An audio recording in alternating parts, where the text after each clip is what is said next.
Now we're live now. Is that right? Now we're live now. Oh, all right, we're live. Okay, awesome. Thanks for coming, everybody. Go ahead and grab a seat. I see a couple empty spots right there. Go ahead and do that. I am Vince. Welcome to the show. This is the SVT Podcast, and I got Tyler with me. No Sam today. He's feeling a little under the weather, so we wish him the best of luck with that. And of course, I'm back from Disney. So once again, this is we're back to the 2 out of 3 of us thing that we've had going for the last few weeks. So yeah, here we are. How's it going, Tyler? Good, man. Good. Everything's looking good. I made it into the playoffs in 2 out of the 3 leagues. I'm excited about that. The Eagles looked great. I know we'll get into that more. And man, nothing but happiness this Monday, and it's wonderful. Yeah, you're the Hope Springs Eternal side. I am the no hope side, based on what happened with the Niners. Tim, how's it going? You're on the 1s and 2s again today. How you doing, bud? It's okay. If they can't hear you, they can't hear you. It's okay. No worries. He gave us all a thumbs up. Yeah. But he did it like the gladiator. Yeah. It was the side. Yeah. All right. So that being said, we started last week without, me here, just talking about the scores for our specific teams. I didn't update the pictures accordingly. So on the picture, you'll see everybody, but we'll just talk about the games that really mattered the most to us. So let's start with your Eagles, since that's a little bit more chipper. Yeah. They get the win against Baltimore 24-19. It was the tale of running backs, right? Mm-hmm. And then it kind of wasn't the tale of running backs. Saquon Barkley did his thing. Man, he's been vocal about it in the last couple of weeks. He wants that rushing title, man. He said, Henry, you've had 2 of them. My turn. Let me have one. And Eric Dickerson actually put out like a message to both of them and says the number's 2105. Go get it. Yep. I don't know what King Henry's on pace on anymore, but at the time of that tweet, the pacing for Saquon Barkley, he should break it by about 9 yards, give or take. So we'll see if it happens. It's going to be close, yeah. You know how Eric is. If anybody gets close to breaking that record, he comes out. He does not want you to break his record. I don't care what that tweet says, man. 2205. That is an insane number. 2205. I mean, only a handful of times has anybody ever broke 2000. So, I mean, just ridiculous. It's ungodly. Yeah. I wouldn't be shocked if Eric led his team in touchdowns, right? That seems plausible, right? Mm-hmm. There's definitely a good chance that Saquon Barkley will not lead the league in touchdowns if he breaks his rushing title, which would be amazing because Jalen Hurts will take all of his touchdowns at the end zone anyway. So, the end zone cuts back on the yardage you can gain anyway. He could get. He could get a play that is designed to get you about 8 or 10 yards. But if he only runs it from 3 yards away, he's losing 5 yards right there. So that may end up hurting. You never know. That's true. One thing I wanted to know: the rookie Cooper DeJean. We've had 2 rookies. Actually, we had 3 rookies playing in this game. One of them was Hunt, who got a sack and a couple pressures on Lamar Jackson. Love that. Kenyon Mitchell, we're calling him Guantanamo Bay because no wide receivers catching on him or getting touchdowns. All season long, he hasn't given up a single touchdown. I love it. But most importantly, Cooper DeJean, this kid is the only person I've seen ever drop King Henry like he did this Sunday. Perfect tackle, perfect technique, got him, lifted him, and put him down on the ground. I knew right then and there this game was over. I don't care what the rest of the score says. This game is over. So we go into next week against Carolina. I like our chances against that. I know the Bucs had a tough time with them, but I don't think we're going to have as much tough time as maybe the Tampa Bay did here. So everything's roses. I'm just really hoping that the Lions lose a game. I need them to lose a game. I will say that it's kind of interesting that Carolina, like Bryce Young, actually he looked good. He's starting to look competent, like like he's not a complete and total bust. We'll see. Yeah. I mean, to be determined. It's only been like a handful of games with this new coaching staff, right? So I mean, there's still maybe that benching for a few weeks helped him, It get his very well mind could right have, or man. something, It very well could have. So, All right. let's look You know your what? Band-Aid. Nope. We're not talking mine yet. We're gonna talk because next is what happened on Friday to the Raiders. We're gonna talk about that instead, just real quick. Another screw job. Apologies, Sam, and any Raiders fans that may be present on the feed. They end up losing 19-17 to Kansas City on Friday, on the Black Friday game, the first ever one, right? And they can't keep doing this. They can't keep getting away with it, but they do. And Yeah. it's another way. It's the most Kansas City Chiefs win and the most Raiders loss, and it happened at the same time. I would just say this is as optimistic as you could possibly be. If you're a Raiders fan, you still only have 2 wins. That puts you in a pretty prime position to get yourself a good they're in the quarterback. driver's seat at this point. Yep. With that, no, Carolina did not win that game, unfortunately. But yeah, I mean they're poised to get a top quarterback, a top pick. So optimism for that for sure. Me and Sam had spoke about it. I think your best bet is to lose. I mean, it sucks you had to lose this way, but keep losing. Then you keep your assets and you don't have to trade things away to move up in the draft. So yeah, so just an update on the standings. The Giants, the Raiders, and the Jaguars are all tied at 2-10, and they're all the worst. That's the worst record in the league. So there you go. You're right in the mix there. Just a couple of tiebreakers here and there, and the Raiders may end up with the number 1 overall pick. So you get your pick of the litter.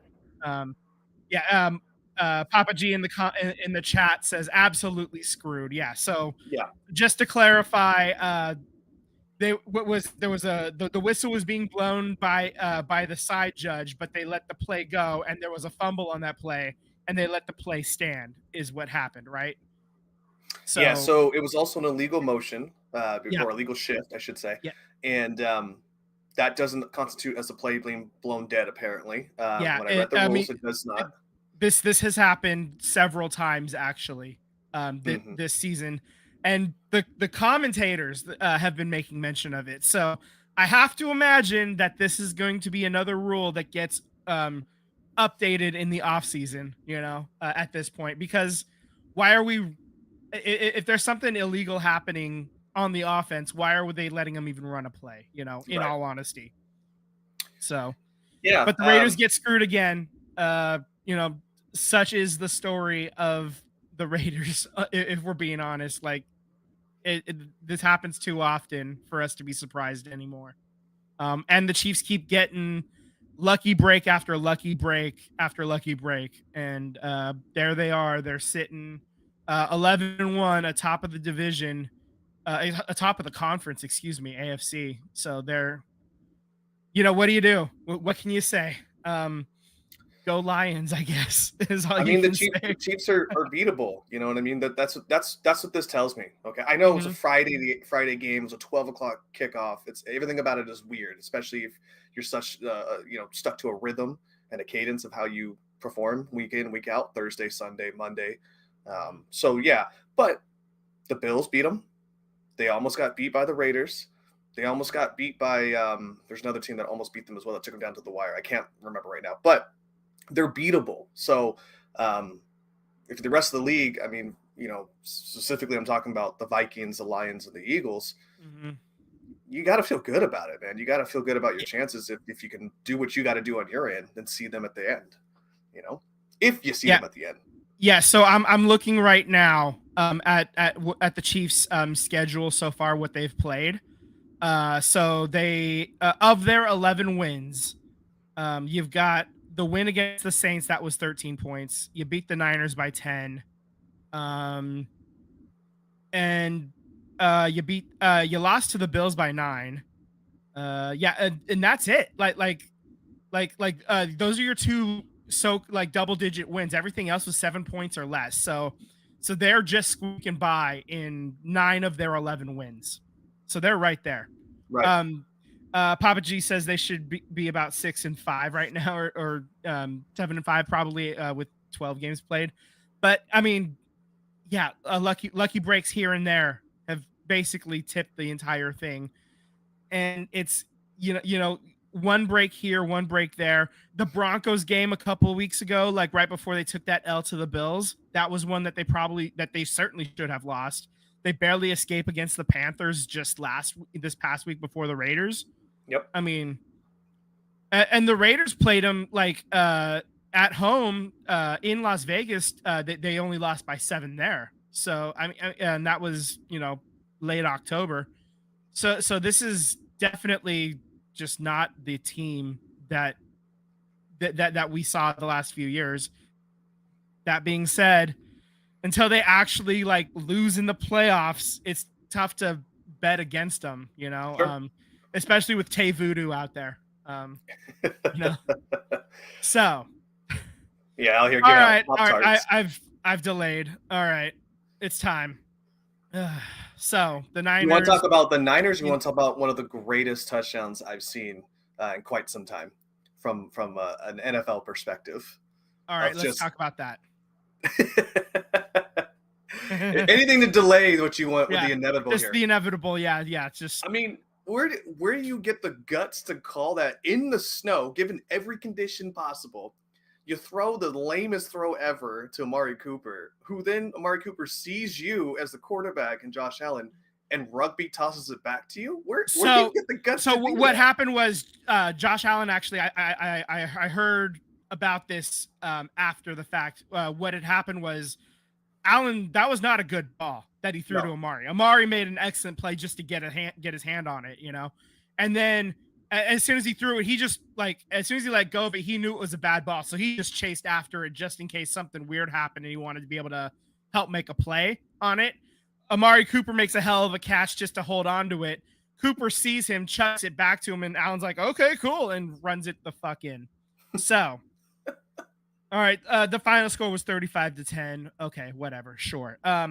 It was a snow game. I knew that this was going to be a loss heading into it. A couple weeks ago, I said, you lose one more game, it's panic time. They lost that game against the Packers. I wasn't on the show. I was in Disneyland enjoying my life instead. So I didn't get to panic then. I'm already past panic. It's done.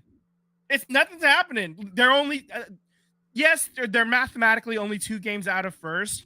But if they win out, that's 10-7. And that also means they're only 3-3 in the division. So you have to actually clear 3 games because other teams are going to have a better record.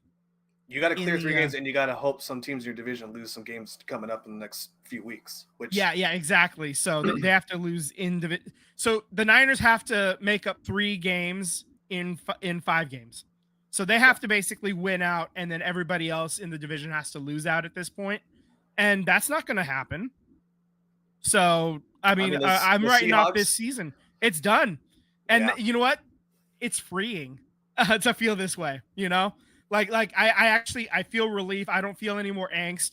The injuries, Christian McCaffrey suffered a PCL injury and is on the IR for the next 6 weeks. Assuming the Niners miss the playoffs, that's the end of his season because there's only 5 weeks left in the regular season. Jordan Mason was also placed on the IR for an ankle injury in that game. Everybody that, ran to their to the waiver wire for fantasy football to pick up Jordan Mason, that was wasted effort because now he's gone too. And fuck, doesn't feel great. But also, you know what? This if they just kind of lose out for the rest of the year, they get the 4th place schedule. They and that makes next year when we're back and healthy, it makes it a little bit easier to start stacking wins next year. Sure. But there's still a lot of question marks with the 49ers. You're gonna have to pay Purdy. There's Yep. And I think somebody like Javon Hargrave might be a cap casualty. Somebody like him, he might. I don't know. Like it depends what the dead cap hit is, or if you can trade people. I'm not generally worried about that part of it because they always figure, the teams always figure it out. There's always ways to get more money elsewhere. You convert you convert somebody's salary to a signing bonus or something in a restructured contract. They'll make it work. My dad also says Fred Warner's been playing with a fractured bone in his ankle as well.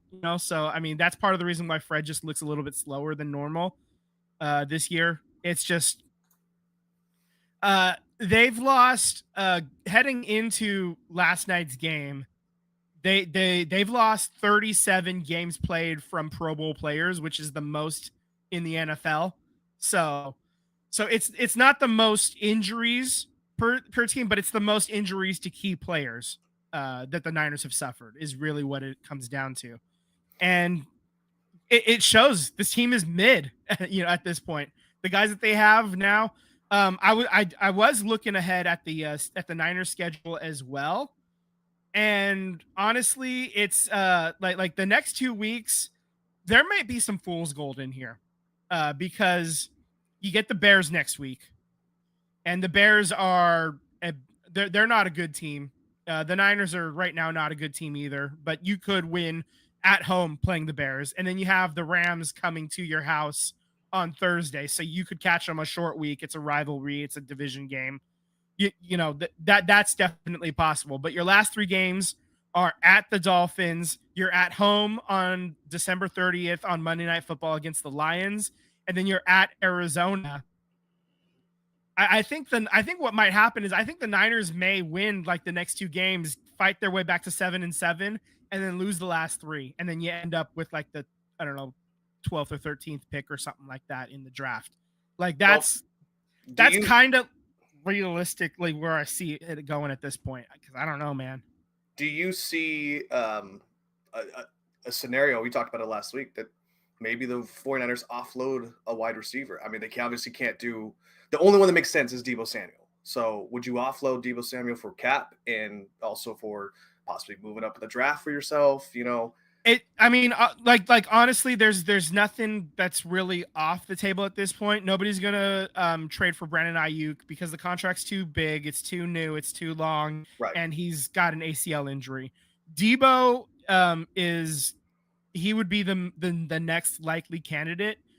Ricky Pearsall hasn't really flashed that much, to be honest. So I'm a little reticent. He was like 5 weeks, Honestly, no, that's while that's fair. If he doesn't flash, like show something in the next like 5 weeks, that's not a great sign, because when you look at first, early round picks, especially at the wide receiver and like running back positions, they flash in the first year.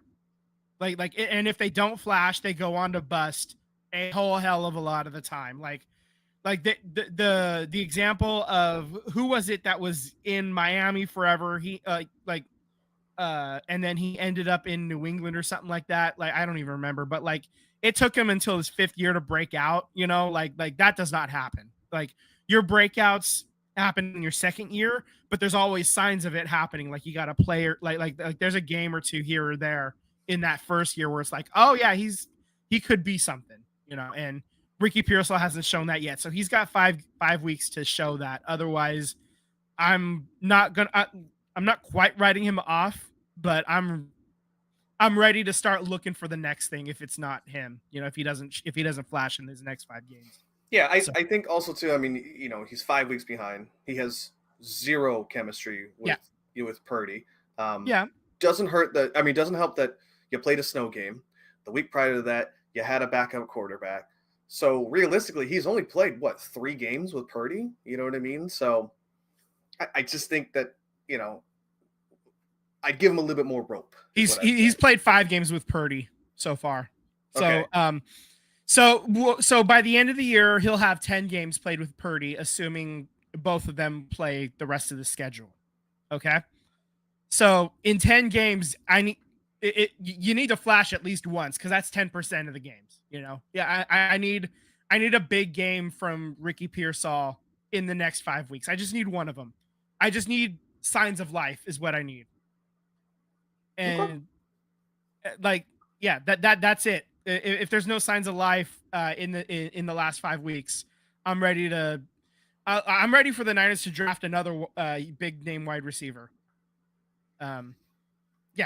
I don't know. I So think so I we'll think the see. 49ers MO is the line. They're probably going to address that just because. Like, well, yeah. I mean, they've picked first round or second round wide receivers, fairly often though. So I would expect another one to be picked if we don't see something from Ricky in the next 5 games. That's what I'm saying. I think, and there are bigger needs, obviously. That being said, I'm just saying what I see, and Ricky's not doing. Ricky needs to step up at this point. Now's the time for him. Okay. Um. So yeah, these injuries to the running backs not making me happy, man. I'm not thrilled. Um. Yeah. This is sad times. You know what else is sad times? It's the Warriors. Sad times in Golden State. They lost all 3 of their games this past week. They lose by 8 at home against Brooklyn on Monday. On Wednesday, they lose by 4 to OKC at home. And then they go down to Phoenix and they lose by 8 there on Saturday. They're currently in 4th place in the West. They're 12-7. Upcoming schedule, you're at Denver on Tuesday. You're home versus Houston on Thursday.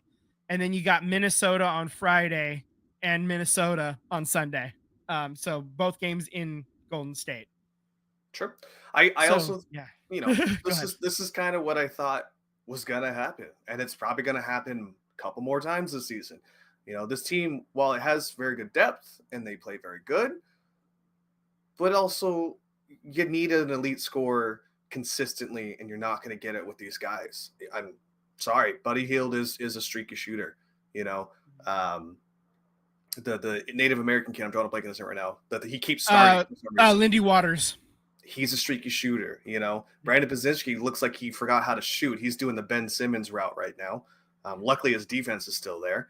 Yeah. I mean, Steph needs a second shooter. Like Draymond is not a second shooter. Wiggins is guaranteed to get you 12 points a night, and he packs it in after that. There's just, unfortunately, there's too many role players on a team when this is one of those sports where you need the 2 or 3 superstars. So I expect them to rebound and get some wins. Of course, yeah, I expect them to be fighting in that. We all said 4th, 5th, 6th. That's kind of where we're seeing this team, right? So yeah, they're going to be fighting for that. They're going to drop down the seedings. Don't be shocked. They're probably going to lose a little bit more games in a row like this. It's not. It's just the way this team is constructed, unfortunately. They're going to go hot and cold. Yeah.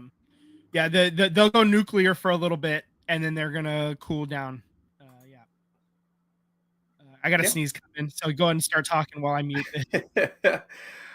So we looking at the next games here, right? So you're at Denver tomorrow or Tuesday. You come back home to play Houston on Thursday.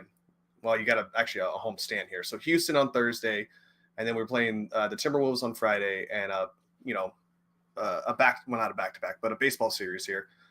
You play Minnesota again on Sunday here. So Minnesota is not the team that it once was last season. I think that Cat trade is really showing to kind of be a detriment. I don't think Rudy Gobert was the guy that they were expecting him to be. It was a cap space for them, but it made no sense. It made absolutely zero sense to trade him. Yeah. So for reference, the Timberwolves are currently sitting in 11th right now. Mm-hmm. They've really plummeted in the standings after that trade. That trade ended up not helping them. Yeah, and then they turned around and paid Rudy Gobert. They gave him an extension, which I don't understand why you did that. Cat should have been the extension. Cat should have been the player. So, weird. I don't run the organization, but that's certainly not the move I would have done. Yeah. I mean, Houston is they're in second right now. They're 15-6. So they're a good team. Very good team. Yeah, 2 games up on us right now. Yeah. Denver is also one of those teams that it could be hot and cold. There's some nights where Russell Westbrook is Russell Brick, and there's some nights that he looks amazing. He looks like the triple threat guy that we've always known him. The joke is Russell Westbrook. Yeah. There it is. So yeah, I mean, expect to land in there. They're sitting in 9th right now. Yeah, you could easily lose tomorrow, the next 2 games, and then split Minnesota. You could easily go, 1-3 over this week. Yeah, exactly. So it wouldn't shock me at all. Not one bit. So yeah, hope not. hope they get it together. Obviously, I'd like to see them build up as many wins as possible, and then you got the NBA Cup, uh, you know, playoff parts, tournament part of it happening. I believe that'll be next week, and we can talk about that a little bit next week when that happens. Right. It's coming down the wire though. Warriors are going to go play in Vegas, so that's happening. Yeah. It's just a question of who they're playing right now. We still don't know that yet. Yeah, I think the Denver game is a playoff. I mean, the last one of the cup games. I think tomorrow is a cup game, if I'm not mistaken. They haven't played Denver yet, and Denver's definitely in that bracket with them. Right. Yeah. So that'll be that, and then after that game, that's when everybody else will have all their seedings figured out, and then we'll go to Las Vegas and play a couple games. Hey, see, it seems to be a common theme: sports teams in Vegas. Mm-hmm. Yeah. We don't know who the Warriors are playing in the bracket for the NBA Cup, but we do know who the Golden State Valkyries are going to be playing in 2025 because the new schedule dropped today. I can't wait to see who our first pick is going to be. That's what I'm most excited about. I know who's going to be sitting at number 5 for us. Yeah. Yeah. And who do they get in the expansion draft too? That's going to be a lot of fun to see. And that's probably coming up. I think it's coming up this week as well. So look out for that. But as for the schedule, the season starts on May 16th. They'll be at home against the LA Sparks. And then May has wraps up with 2 games versus the WNBA champions New York Liberty on May 27th and 29th in New York. There's 44 games in total for the schedule. They got 8 of 11 June games at home, and then they go in July. 8 of 10 games are on the road. So a lot of home cooking in June. A lot of takeout in July. 13 games in August. That's the busiest month. And there's 7 home, 6 away. So that's pretty evenly split there. Season wraps up with 5 games in September. The last one is on 9/11 at Minnesota. The last home game is 9/6 against Minnesota. So we've got a schedule. We're excited to see who's going to be on the team. That'll probably be at least the first part of that's going to be solved this coming week. So that's I know. Well, this is my opinion. Okay, this is who I want them to draft, and I have been seeing a couple mock drafts, and it looks like it's going to happen. But the name you should look out for is Lauren Betts. She is a center from UCLA.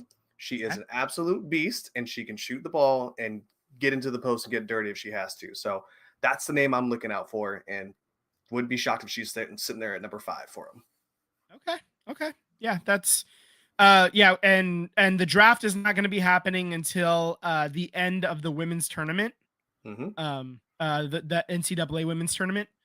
So that we've got some time to sit. There's going to be about 4 months to cool our heels a little bit between the expansion draft and then who else joins them in the rookie draft. Right.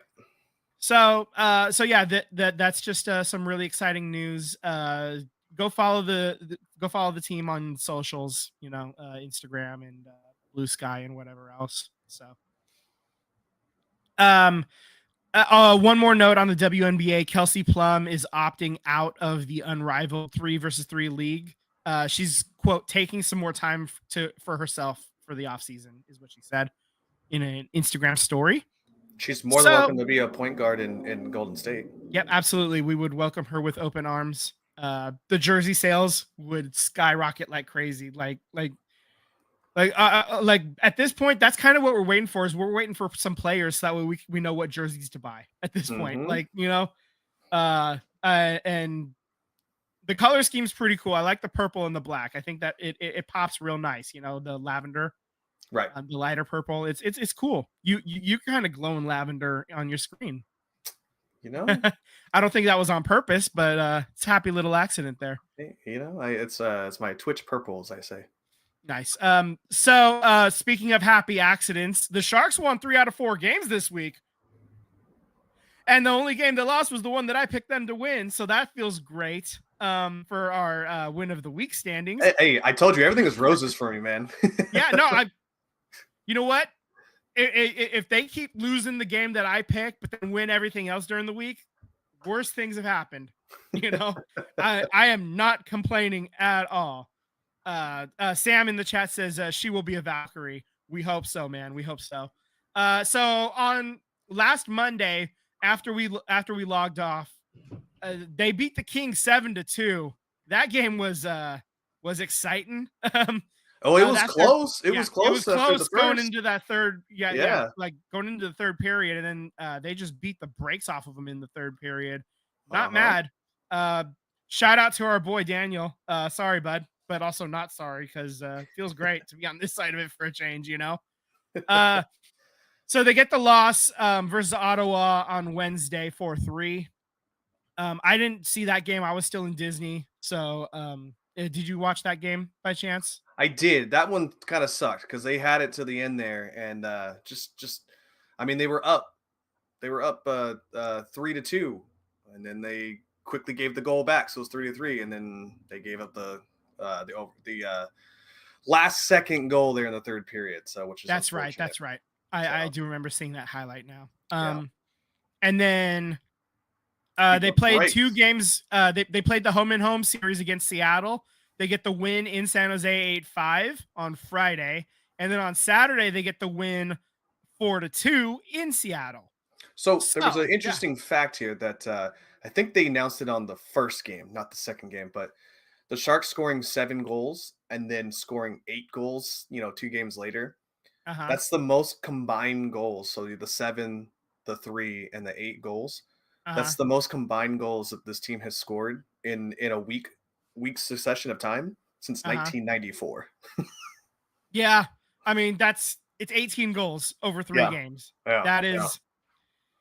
That's a lot for any team. Honestly, like it wouldn't shock me to hear a lot of teams having a number like that. Like the last time they scored 18 goals over 3 games being 30 years ago or something, 25 years ago, 40 years ago for some of the teams that have been around a lot longer, that doesn't entirely surprise me because goals are hard to come by in the league, Well, that was also the year that the Sharks they set a record in '94. Kevin Constantine was the coach, and then that was the record they set was basically comeback player of the year essentially for a team. We were god awful in '93, and then we won. Oh yeah, the most points gained to make the playoffs or whatever between 2 seasons. Yeah. Yep.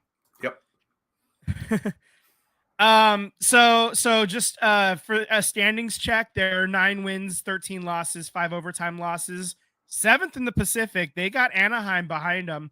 They're tied for 12th, but they're sitting in 13th in the West because of games played with Seattle actually. So that's cool. They're right there. They just beat the team that's right in front of them by percentage points. So that's neat. Yeah. Worse things have happened. Sam in the chat, Sharks, aren't they the most exciting team in the Bay Area? Celebrini, Smith, Eklund look really good. Rumor has it the Sharks are shopping Granlund for playoff contenders for a first round pick. That wouldn't surprise me at all either. I mean, they got plenty of guys with letters on their chests. They can afford to trade one of them away. Well, unfortunately, if he's going to get you a second or a first rounder, even that'd be great. Unfortunately, build even more depth. He's hurt now, so we're gonna have to wait. Yeah, you gotta make sure that trade is healthy. They don't like trading injured players. He's 31 and on a 1-year contract, so it is an expiring contract as well. So I mean, that's the kind of player that would be traded that you would flip to a contender. And I think he would welcome that opportunity, and that's part of the reason why he's not just playing so well, but like willing to play so well. Here is because the team has shown in the past they're willing to do right by players. Sure, and of course, and send the players to opportunities where they could do well. Upcoming the schedule upcoming. So on Tuesday you're in Washington. On Thursday you're in Tampa, and then on Saturday you're in Florida. So win of the week, it's an East Coast swing that I don't really love. The Panthers, Capitals, Lightning, they're all really good. The Panthers are leading the Atlantic Division. The Lightning are in third. The Capitals are leading the Metropolitan Division. So there's no good choice here for win of the week. I'm taking Washington. You're gonna Your take Washington? last game you played was Saturday. You get all this time off. You better be fresh and ready to go on tomorrow. Okay. You know what? I'll take Tampa, I guess. Just to be a little different. And then we'll get Sam's pick in a little bit, and then I'll just add that in there when we get it. Just a couple of notes. Macklin Celebrini was named Rookie of the Month for November, and he was named First Star of the Week. So, for the Player of the Month, the Rookie of the Month, he had 7 goals, 5 assists for 12 points, and he had 14 games played. Pretty good production out of the Not kid, bad. you know? Not bad. Yeah. First Star of the Week as well this week. So he's been playing on fire. Sam says Washington for his win of the week as well. So I got a chance to make up some ground here. So that's nice. I also just wanted to talk real quickly about my experience at Jumbo's retirement.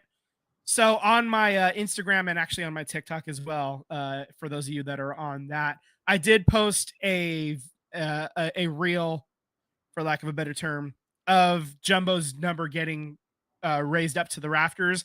My seats were directly behind the jersey, so like behind the banner. Excuse me. So I literally am watching from the backside, like the view that NBC Sports was showing.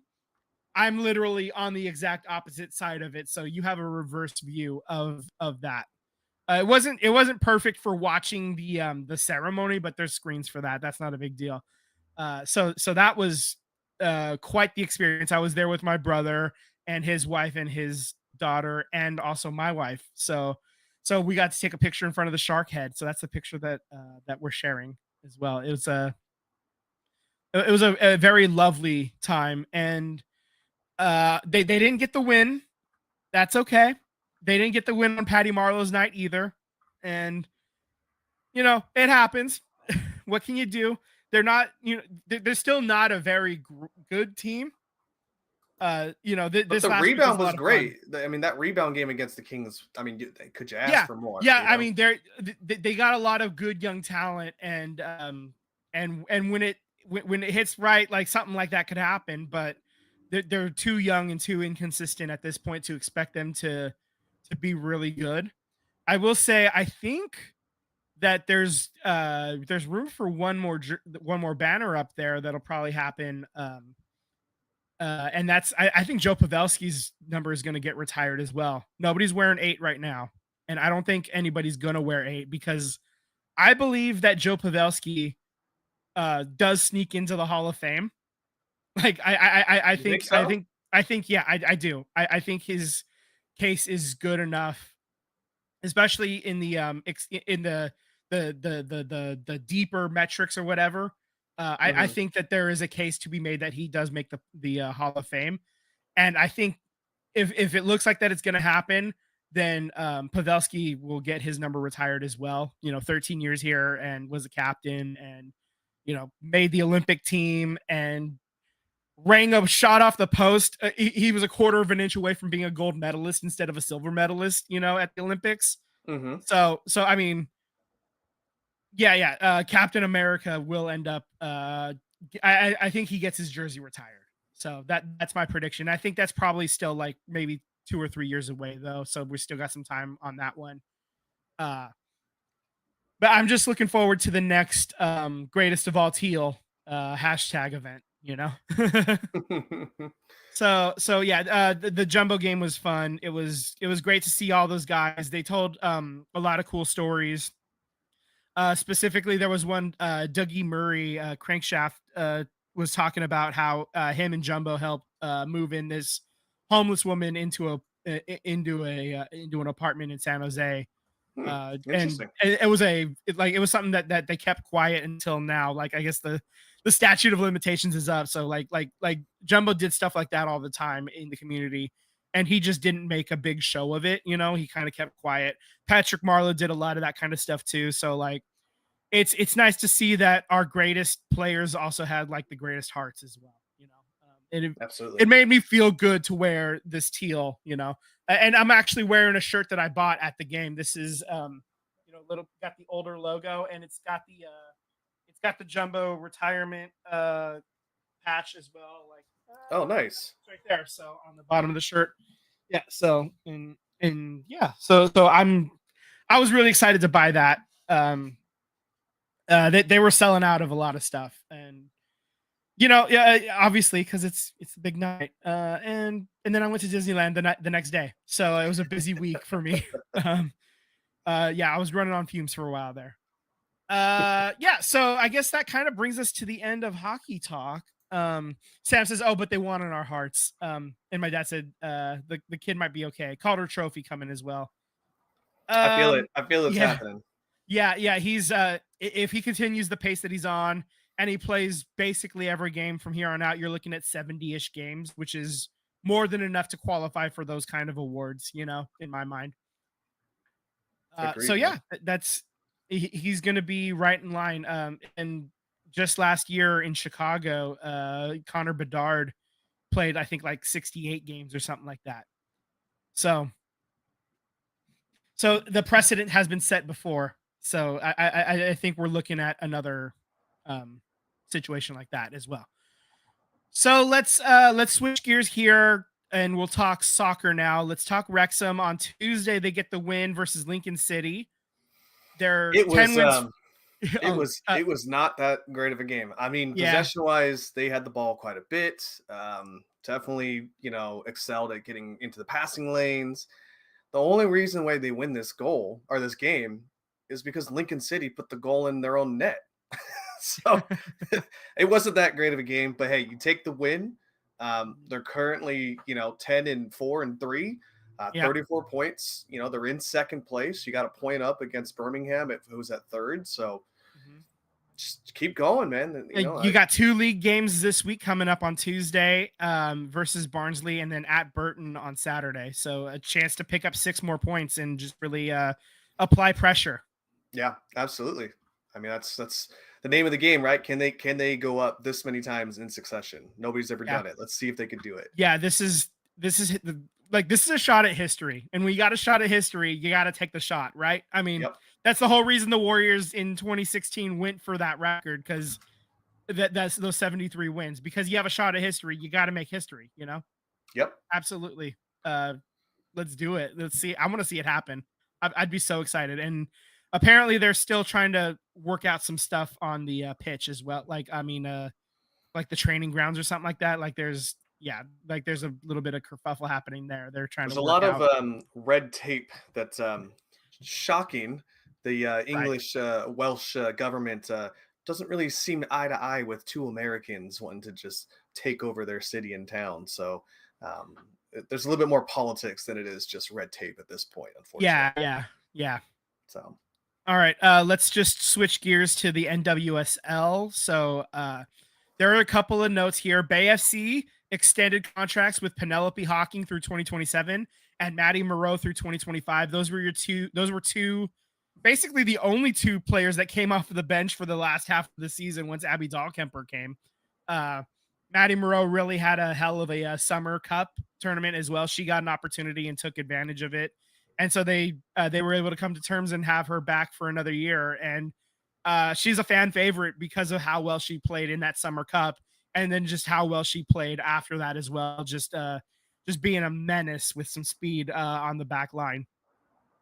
And then Penelope Hawking being extended through 2027 doesn't really surprise. She's from SoCal, so she's close-ish to home, being here in the Bay Area. And she's she has a bit more of a scoring touch than Rachel Hill does, but also she's really tenacious as well. So really looking forward to seeing her get some more playing time in 2025. Then they talked expansion. The expansion finalists are cities. The 16th team will be Denver, Cleveland, and Cincinnati. Commissioner Jessica Berman also noted that going beyond 16 teams is definitely on the table, citing that all 5 major men's sports leagues have 30 or more teams. Yeah. Now that MLS is adding San Diego this coming season, that will get them to 30, which means all 5 major sports for the men's side. So I don't, I mean, that'd be a great goal to get to 30, but also they're going to try to do it as sustainably as possible, because you don't want to just expand. You don't want to just double the league out of nowhere, right? That's asking for problems. That's asking, especially if you don't have the right owners and the right infrastructure in place. That's the biggest issue right now with the NWSL is a lot of these stadiums that they're playing in, they aren't their own stadiums. Right. Like Kansas City is the only one that is specifically made for them. They are like other teams are playing in stadiums that they share with men's teams. Bay FC is one of them right now. They just finished their first of 5 years that they agreed to share the Earthquake Stadium in San Jose. Right. So I mean, and they are opening up a training facility on Treasure Island. We talked about that a few weeks ago. So there is progress being made on on the infrastructure side for Bay FC and for the league as a whole.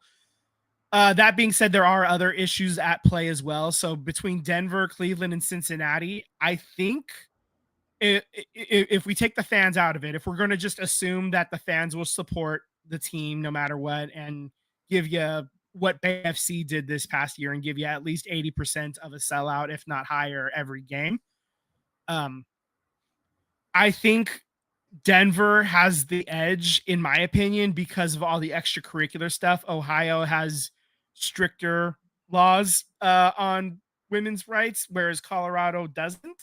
So I think that does give Denver a little bit of an edge. Players are going to be more willing to go to Denver than Ohio.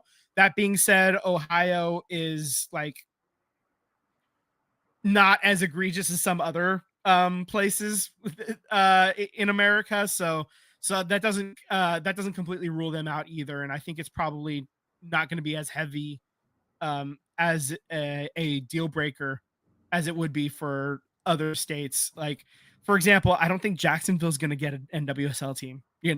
I don't think San Antonio is going to get one either. They're not, or Austin. I don't see that happening anytime soon. Like, if it does happen, we're talking teams 27, 28, 29, 30. We're not talking teams 16, 17, 18. So I mean so there is expansion on the way. These finalist teams, Denver, Cleveland, Cincinnati, all 3 of them could end up with the team within the next decade anyway, as well as places like Minnesota or Portland's already got one. So I mean, there's opportunity to be had, to be sure. So maybe Las Vegas gets one as well. Who knows? I mean, that's neither here nor there. Everybody else is getting a team in Vegas. You know? I could see them getting one. That makes sense. Honestly, could be fun. Yeah, could be a fun road trip for people checking out the team. So one last note on NWSL. Boss Nation FC, they are undergoing the possibility of renaming after a disastrous initial rollout. The team name is dumb. Then the rollout itself was like pretty sexist and like centered men's sports as well. Like, when this is obviously a women's soccer league. So it was not really well thought out, and they're listening to the public, and we may get a different name. They can't be called the Boston Breakers because of somebody else owns the rights to that name, and they're not giving it up, apparently, at least not for cheap. So that's why they have to come up with a different name, unfortunately. And it sucks because Boston Breakers has been a name in women's soccer for a long, long time, even before the NWSL. But it's not available now because somebody is being a butthead. Yeah. Women's soccer for the national team, just real quick. Alyssa Nair announced she's retiring from the national team. She's going to play at least one more year at the club level for the Chicago Stars. It's weird to call them the Stars and not the Red Stars. That's dumb for different reasons. She did like post a lovely note on Instagram. So you can go check that out. I'm not going to read it right now. We got other things to talk about. Specifically, they just played, the U.S. women's national team played a match against England, and that was a 0-0 draw. Your woman of the match is Naomi Girma. Big shocker, a scoreless draw. The top defender on the planet is a woman of the match. Alyssa Nair did get her 10th shutout of 2024, so she's leaving on a high note. She's got one more game with the team. I don't know if she's going to play tomorrow or not against the Netherlands, but this is her farewell at this point. Ali Sentnor also got her first ever cap. She's a rookie for Salt Lake City or Utah, whatever they are. And then also at that game in England, 78,346 people attended. That's the largest crowd ever for a U.S. women's national team friendly. Whoa. And that's also the fourth largest attendance ever for the team. That includes World Cups and all that's in tournaments and stuff. So, yeah. So like I said, there's one more game in 2024. It'll be Alyssa Nair's last game. Congrats, Uncle Nair. Good work.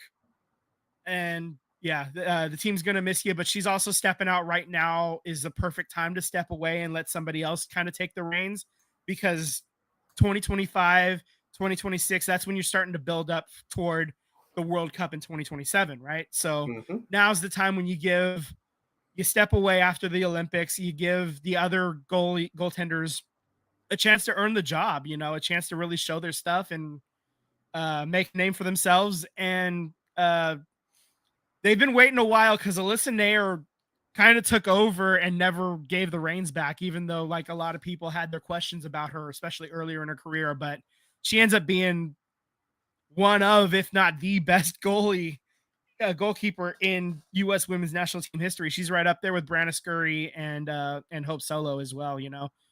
Those are there's your top three, in my opinion. There's your Mount Rushmore -1. And Uncle Nair is right there. So yeah, this is congrats to her on that. It's Absolutely, a little sad to see her go, but I got a chance to see her live when Chicago played Bay FC earlier this year. And everybody else watching, you got one more chance. So find your way if you can make it work. If you can't get to a game, watch it on TV, because it's going to be you're watching. It's a last opportunity to watch some greatness out of Yep. So agreed. Okay. Yeah, go ahead. Oh, I just wanted to tell you what time is it? It's always fuck John Fisher o'clock. Yep. They're running into issues at the stadium. What a shocker. The costs are going up. It's crazy how that happens. Who could have possibly predicted, except literally everybody, that the cost would be higher? I just love that the article said, and it all falls on the ownership because they aren't formulating a plan. So costs keep going up. Wow. Yeah, they still don't have a final plan in place. The clock is ticking. Dude, this is like every day that passes that they don't have Las Vegas locked in, that brings Sacramento, it brings Salt Lake City closer to reality, both of them. And it could be either one of those cities as well. It doesn't I could see if Sacramento gets it together and decides to build a stadium for whatever reason. I'm not suggesting that they should, but Salt Lake actually has two stadiums right now that can, one of them's for the AAA team, and then the other one is the old AAA team stadium as well. That's still in pretty good shape that they can use as well. So the bees. Yep. So yeah, I mean, Portland's ready and waiting as well. They got a bunch of money approved. Salt Lake City got a ton of money, like $900 million approved for a baseball stadium. Do you think Russell Wilson would, if Portland gets approved, do you think Russell Wilson will try and throw in some money to be a minority owner? Because obviously he was vocal about that years ago when he was in Seattle. So I wonder if he'd be interested in wanting to come back and invest some more money into it.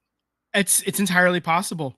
I mean, who knows? That's right now Nashville is being used as a threat from the White Sox as well. So we don't even know if Nashville ends up getting an expansion team.